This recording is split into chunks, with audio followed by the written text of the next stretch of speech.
Tim Healey joins the program. Tim, pleasure to have you, man. How you doing today? I'm doing great. Thanks for having me. It's a pleasure. So the Rafael Devers, it's a content gift that has kept on giving all season long, and especially here into the end of spring, start of summer. But I feel like people can't decide if they're happy that the frustration and the headaches are over, or that it was dealt with in such a manner that was so on brand for the Red Sox that it's more annoying than ever. What feeling did you get? What feeling did you get organizationally as you've been covering the team all season regarding their frustration towards Rafael Devers, his attitude and non-compliance? I think both of the things that you mentioned can be true, right? Like, obviously, on paper, the Red Sox are worse today than they were on Sunday. They lost their biggest bat, and no matter what combination of dudes they put at DH the rest of the way, they're not going to get the production that Rafael Devers would have given them. But if you're frustrated, or if you're looking for the upside of this, as many in the organization are, it's that the whole thing is over, and they ripped off the Band-Aid, and they were in a bad marriage and decided to just call it, which isn't an easy thing to do, or so I understand, having never been married. But now it's over. It was a content machine, as you said, and for the Red Sox, that was not a good thing. And it was going to continue to be an issue leading up to the trade deadline, going into the offseason, all offseason, over the Bregman opt-out and next round of negotiations. And what do they do at first base in 2026, right? So Rafael Devers as the DH was a good idea, but in reality, it created a huge headache, and the players at least seem like they're ready to move on. Tim, with your background covering the Mets and then coming over and covering the Red Sox, did you notice any differences clubhouse-wise in terms of the vibe, the way the players were interacting with each other from what you saw in New York to when you arrived in Boston? You know, I given that it's only been a couple of weeks, I can't profess to have, my finger on the pulse of the clubhouse necessarily. Sure. But what I saw yesterday in the first afternoon, the first team gathering post Devers trade, was a pretty normal clubhouse. Guys were sitting around, listening to music, shouting across the room at each other about inside jokes.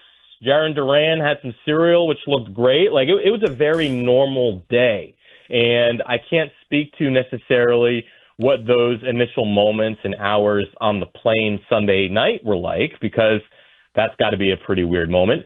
By the time they regathered Monday afternoon in Seattle, it was a pretty normal atmosphere, I would say. And then, of course, they won, which, as Lucas Giolito noted after the game, winning fixes everything. And if the Red Sox manage to keep winning after this, then everybody will be just fine. That's certainly true. Tim, I'm curious, now that Devers is gone, the DH position is now opened up, and I'm curious what you think the Red Sox will do in filling that role. Is it as you suggested in your article in the Globe, Masataka Yoshida, or maybe one of the young guys, Anthony or Campbell or Mayer, just put them in there so they have regular appointments every day to play baseball?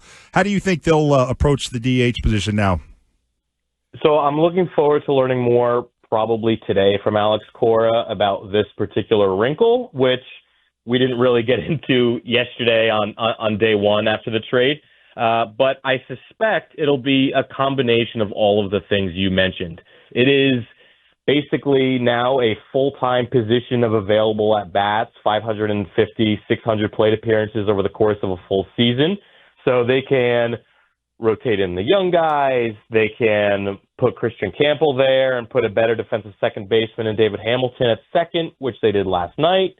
The guy I'm most curious about right now is Yoshida, because he is, 8 or 9 months removed from shoulder surgery, taking batting practice on the field with teammates like a full, normal, healthy player. But the hang-up is the throwing, which he apparently continues to struggle with. I want to find out, and suspect we will today, if the Red Sox are comfortable bringing Yoshida back as a hitter while trying to continue to bring him along on the defensive stuff. Because if you can throw him in a DH a lot of days, especially against righties, then that's a pretty good player. That's a pretty good addition right there. And he seems physically capable of that right now because hitting is fine, throwing apparently a problem. Yeah, I think it's time for Masataka Yoshida to get over his Fenway flu and come on up and try to contribute to the DH position as well, Tim. Agreed on that front. This is Tim Healey, Red Sox beat reporter for the Boston Globe, joining Ted Johnson, Dan Ball, and Nick Stevens here on WEEI Afternoons.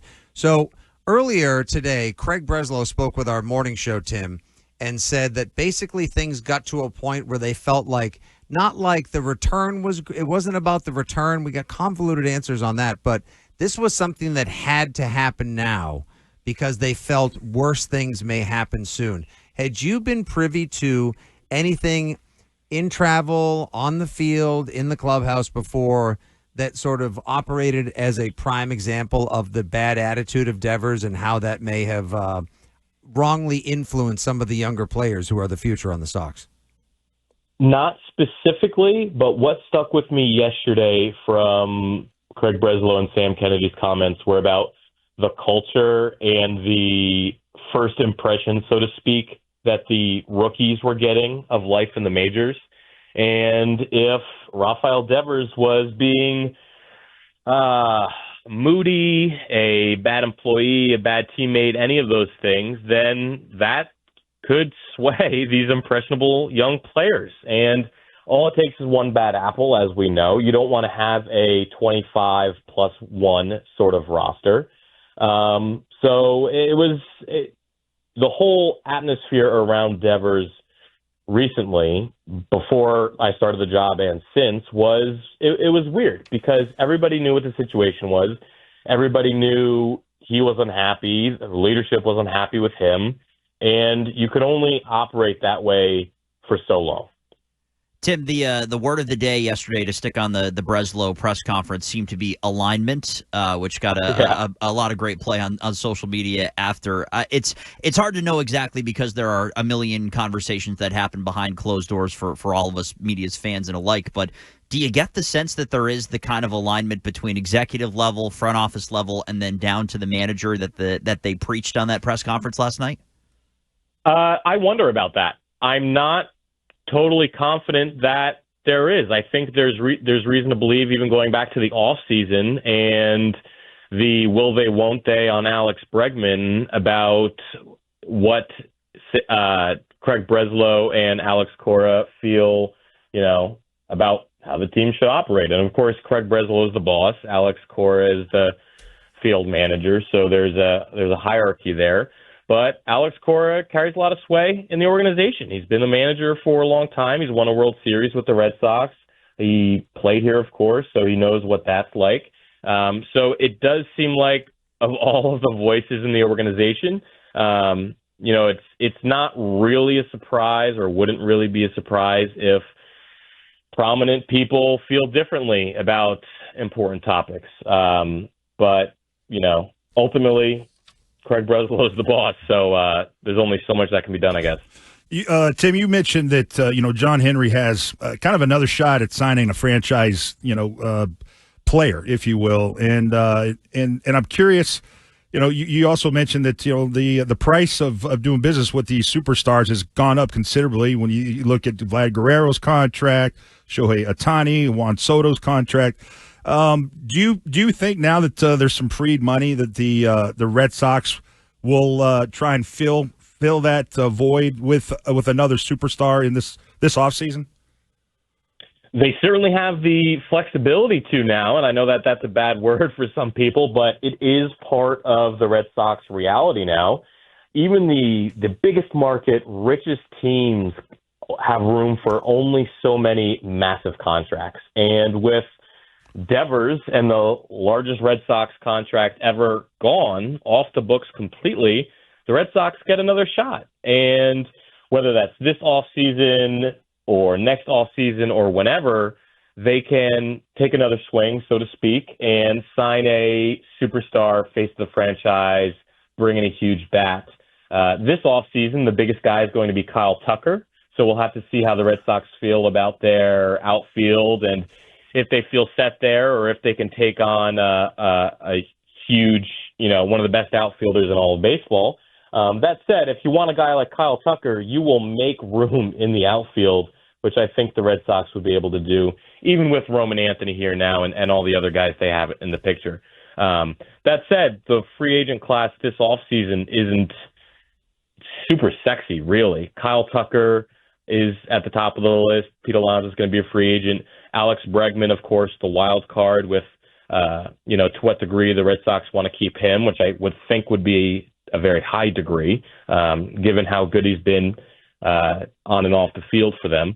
But, there'll be time between now and then to figure that out, and it'll depend in part on what they do at the trade deadline and what sort of big names they bring in then. Well, they've said that they have the assets and they have the financial flexibility to do something at the trade deadline if they want to. So we'll keep an eye out on the next couple of weeks as well, Tim, and of course into the offseason. Sox 2 games over 500 on a 6-game winning streak. Make sure you give him a follow at Tim B. Healey, Red Sox beat writer for Boston Globe, and more importantly, FOB friend of Ball Game here on WEEI Afternoons. Thanks very much for joining us, Tim. Pleasure talking to you, buddy. We'll talk to you soon.